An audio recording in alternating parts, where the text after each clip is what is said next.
Dear guests and dear colleagues, liebe Gäste aus Österreich, I would like to introduce shortly into some school garden opinions, facts, and stories. I'm working as probably, if I understood that, probably Dora said that I'm working for the teacher training in Győr, West Hungary, and also for the Hungarian Foundation for School Gardens. And so they are my teachers, because I'm not only working with teacher students, but also with the kids from the praxis school, and learning by doing. I know a lot of things from them, especially from the times of the quarantine times. So, just shortly with the definition, by the United Nations study, GBL or garden-based pedagogy can be defined simply as an instruction strategy that utilizes garden. And from another point of view, we say that school garden is a garden which is cultivated by any kind of children group. It means that kindergartens are also school gardens, or even there are some nursery school gardens. It's very funny with these small children, they can do a lot in the garden. It is necessary to have it regularly, because you can see they start something and they have to follow it. They have to follow the processes. And it is a kind of explanatory activity. You can see that first it is a group that the child in behind is an older than the others. They visited the school garden course in the previous years as well, and they is teaching the others. So this community group teaching is an important element. And with a very simple school garden job, like sowing seeds in the soil, we can learn a lot of things. This is a good example of an explanatory activity. That, for example, there's a rule of thumb how deep should you sow the seeds. And we explain it like, please children, imagine you are a little seed and you are buried maybe 10 centimeters deep. How will you germinate? How can you reach the surface? With such thinking, they can understand a lot of things, and they still not sow any seeds in it. Or the next step, how the row should like. Of course, usually we make it straight, but some children make it curvy. If they want to make it curvy, I just leave them, because they learn on their errors, on their mistakes. But later on, he has to maintain it, and he has to meet the situation. What happens then? Or another situation, another possibility that he or she wants to make it straight, but he or she can't. In this case, I'm trying to explain that, okay, but what you are doing in your textbook, if you want to make a straight line, okay, use the ruler. Do you see anything similar to it? And of course, I'm preparing a board before, and this is a kind of example that they are learning or something. They have a solution in one field of life, and to bring it to other field of life, and still not sown any seeds in it. So it is an example of how it is explanatory. So we learn a lot by doing little, maybe, or it also means that we need small sizes, not necessarily very large areas, and it is also educational and recreational purpose. So this is something. Another example of explanatory. I think that how when do we seed? When do we sow the seeds? Depends on the soil temperature, and there is a soil thermometer in the front. And it means also that this definition allows many purposes and many ways of doing school gardening with children. Regulatory, this is Austrian, German, and Hungarian study. Mostly they are working in a school garden weekly or sometimes monthly. Maybe somebody is questioning why never. It means that they use the school garden, but not the teachers, but sometimes the parents or volunteers. So the school garden is used, but not always by the teachers. And there are also some common misconceptions with school gardenings. First, that it is an old thing, and now school gardens do not exist. That is not true. We meet a lot of school gardens, or it is a new one, but it is in the history of education. these activities for food production, for producing crops. And people think that we need large areas for it. But the real product are changes in the brain of the children. And maybe fruits, vegetables are byproducts, not the most important things. It means that if some crop goes wrong, it is even an outcome that we learn something. It is for food security, for the third world where people have problems to get food. It is also a common conception. Of course, it is important, but it is also important in welfare states. Or nature is better for schools. If you want children bring into nature, it is much better for the environment, for the education for sustainable development. But school gardens have some advantage because in scale, like size or time or monetary, they are much easier than to make a forest or a pond in a garden or in a schoolyard. And what is something also interesting or important, that school gardening makes a situation where children have to work together with nature. So that the garden is also relying on their activity, on their work, their contribution. So they can learn something harmony and adaptation to natural processes. Most of the directors have the first question on this idea that, okay, but what is happening in the summer holidays? So does it make real problematic school gardening? Of course, a lot of schools solve it, and we also have to take it into consideration that teachers are not time millionaire, even in the summer. So there are a lot of good solutions and a lot of good tricks how to reduce the work cost or the work load during the summer and how to maintain it. Some people think that children do not like it. Yeah, some children maybe not, but most really like it. For example, in our school, it was the mostly missing thing during the quarantine times, the school garden.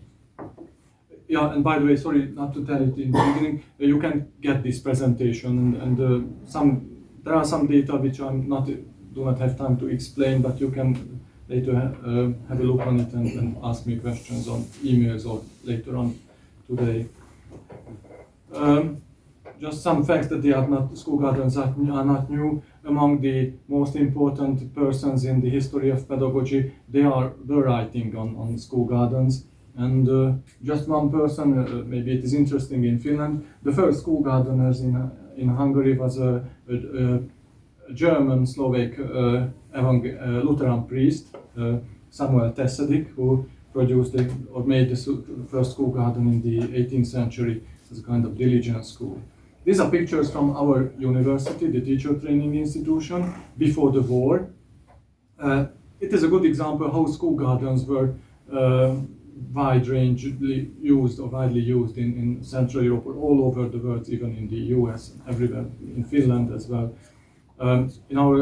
It is within the city, it is in the center of Győr, but we had beehives, silkworm, of course, vegetable and trees, rose garden, a lot of things. And all these things was stopped during the so-called Green Revolution of agriculture.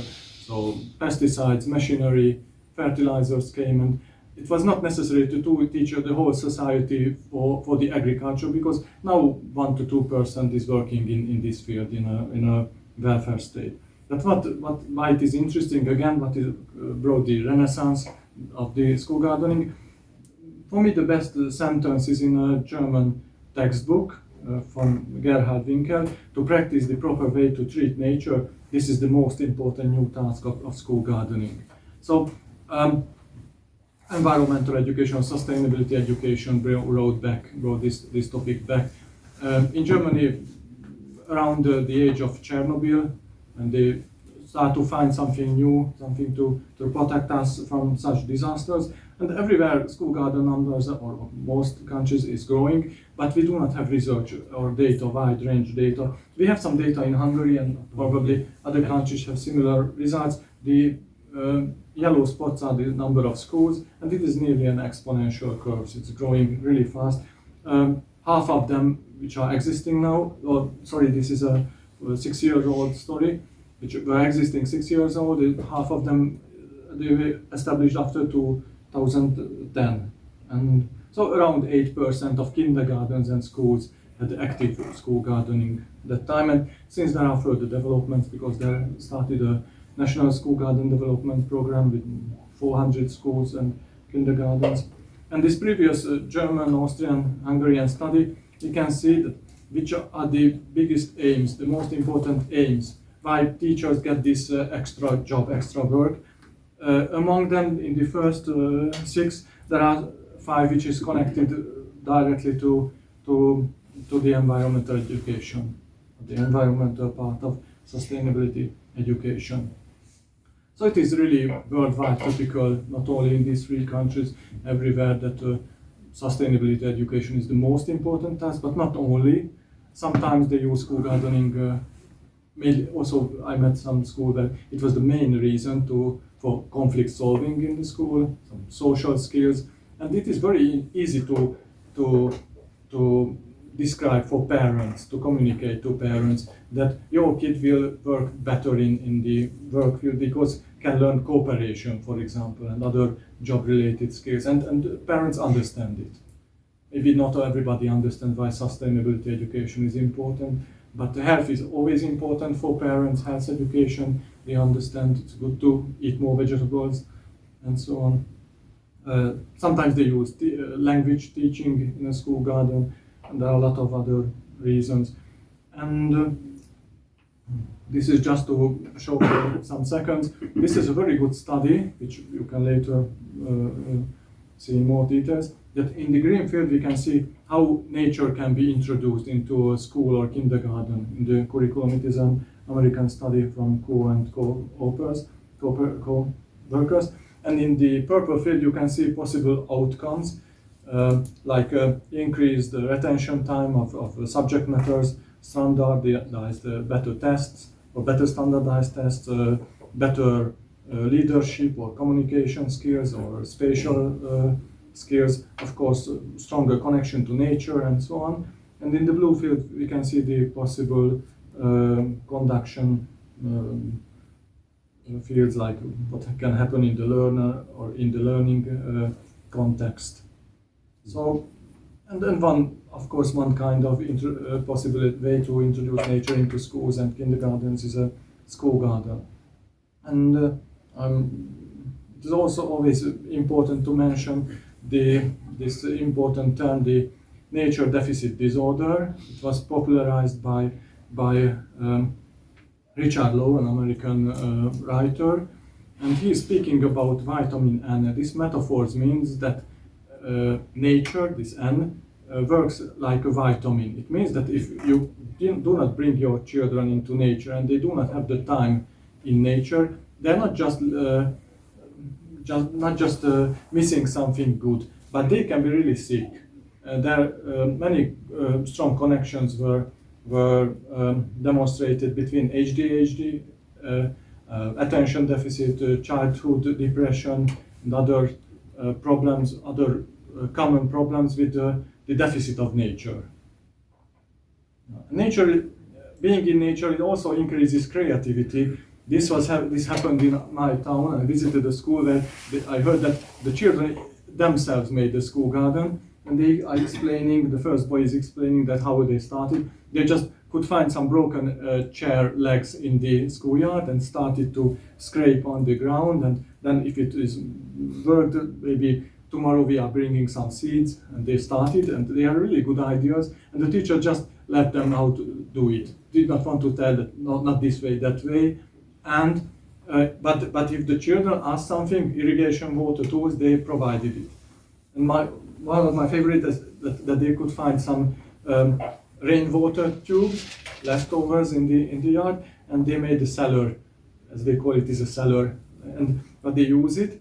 They use it in the lesson breaks, the school garden, and when they go to the lessons, they leave the water flasks in these tubes underground, and then they go back to in the next break. It is kept cool. Another example, soil is a very good topic in a school garden. This is Dilafruz-Williams' study that how you introduce pedagogy or soil science can really change things in a school. Sensitize the senses, recognizes, makes it recognizable, the place for the children, cultivates interconnectedness and so on. Practical examples. Simply it is an experimental material which is really available everywhere. Simply if you collect in jars some type of soils, it is also a message for students that soil is not something dark under our leg and makes us dirty, but of course more important, one of the most important elements, but it has a variety, it has a diversity as well. A colleague invented a kind of really nice activity, making dyes out of soils, and you can paint with these soil dyes, and children can understand or they can feel that how many different soils are there. So it's interesting for them. Soil formation, good method to, if you do not have a good soil, even it can be an advantage because you can teach children a lot about sustainability by starting or helping nature to in soil formation processes to make a new garden bed by sheet mulching or lasagna garden. These are permaculture methods. Even such garden could be covered by a foil or a polytunnel, and you can demonstrate climate change, what is a greenhouse effect. Recycling, use frying or cooking oil to impregnate this wood because it is not toxic and free. Inquiry-based learning options, measuring wind speed, precipitation, studying soil erosion, and of course, the end of these, all of these activities with plants and soil is some crop. Sometimes you can sell these crops, you can make products, children can learn financial things or marketing. This is an example that children learn sauerkraut. It is a sour cabbage, also popular, like in Austria, also popular in Hungary, fermented cabbage. With this process, they are also learning time planning. It is a problem in many families which are unemployed and live from day to day, and they do not plan. And in these families, children cannot learn how to think in a monthly or yearly time scale. But this is not only an activity to teach or to learn some traditional and delicious cooking technique, but also to think on a larger scale of time. Other example, art in a school garden. There's a good school garden in Hungary where the teacher, the leader of the garden is an artist teacher, and they use dye plants, these traditional dye plants. They do not use any artificial dyes in the school, in the drawing lessons or techniques lessons, just this made out of plants for textile, for paper, for the boards of the plant labels, and so on. So it is a crucial thing that school garden could be used in any kind of, or many kind of lessons. In mathematics to measure temperature, area, informatics, maybe you can make QR codes in the garden or process picture images taken in the garden and so on. So a very good metaphor from a study on school gardens, that they should be like a library in the school, that meaning that all teachers could bring the children in this to use this facility. So we have this school garden, and we are thinking have to do this and this in the curriculum. Can we do it in the school garden? And very often so it must be also available for all teachers in the teaching team. Of course, it is better than there is a school garden team with a leader and some helpers, but it should be available for everybody in the team. What kind of garden features there are? Of course, the most important parts are herb beds, vegetable paths. This is or not yet, already not valid, because since yesterday, I think the first most important thing is a real Finnish sauna in a school garden. Without it is not the best way. Other features like dead wood, where children can follow the decomposition processes, sometimes arable land, 1 square meter of wheat. None of my children not in the group have ever seen wheat from close. We can also process it and if we make not some bread, but we can send it to a ceremonial bread. And if you want to learn something more, we had a really nice project with the German and Austrian colleagues, and we have a lot of teaching material available on the internet. And if you click on that